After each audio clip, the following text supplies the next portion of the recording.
Nataka niwape taarifa ndogo. Juzi tumezindua taarifa ya EWURA. Hapa. Wakati tumezindua ile taarifa ya EWURA, tumeonyesha kwa mwaka mmoja tatizo la kukatika umeme limepungua kwa kiasi gani. Na hii tulikuwa tunazungumza mpaka tunakuja kumaliza mwaka 2023, 2024. Mheshimiwa Spika, kukatika kwa umeme katika nchi yetu kwa taarifa ya EWURA iliyofanywa utafiti imepungua kwa 48%. Na dakika za kukatika umeme zimepungua kwa 64%. Tulikotoka Mheshimiwa Spika, hali ilikuwa mbaya zaidi kuliko tulivyo hivi sasa.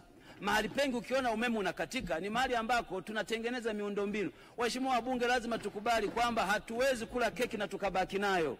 Wakati tunajenga hii miundombinu ni lazima tutazima umeme mahali fulani ili tuweze kujenga hiyo miundombinu. Hivi Mheshimiwa Spika, kama tumetoka kwenye dakika 1536 mwaka 2022 mpaka dakika 554 mwaka 2024, tumepunguza kukatika kwa umeme kwa 68%. Naomba mtuamini.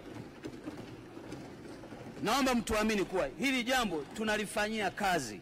Tena tunalifanyia kazi. Na Mheshimiwa Spika, hakuna jambo linakera wananchi kama kukatika umeme, hasa kama hawajapewa taarifa. Na ndio maana tumeamua kituo chetu cha huduma kwa wateja tukiimarishe. Umeme unapokatika watu wapewe taarifa. Tulizoea kutoa tangazo tu mara moja, tunawapa taarifa kwamba umeme umekatika kwa sababu hizi na hizi. Tumeamua kila wilaya, kila mkoa kuwe na magrupu ya WhatsApp. Meneja kazi yake awe admin kwenye yale magrupu kuwapa taarifa watu. Maana siku hizi wananchi, hata mimi wananiandikia message, umeme ukikatika wanakuandikia message. Na mimi natamani sana waendelee kufanya hivyo, kwa sababu kwa kufanya hivyo wanatuhold accountable, kila mmoja kujua wajibu wetu kuwapatia umeme wa Tanzania.